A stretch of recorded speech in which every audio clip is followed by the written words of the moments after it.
when we don't have the tools to express in a healthy way or grieve properly or face, during a trauma, we literally just like freeze and hold that information, that emotional imprint energetically in our system.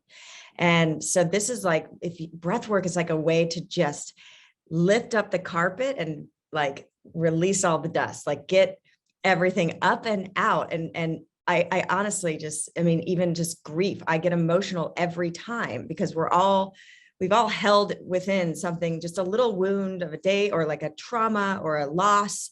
And we're never taught how to grieve properly. It's just this beautiful healing modality where we use our own breath guided by someone like you, because it does get intense sometimes. And we just get everything up and out that no longer serves us. And it brings things to the surface so we can heal, so we can cry, so we can scream, so we can just unstuck ourselves. And I just freaking love it.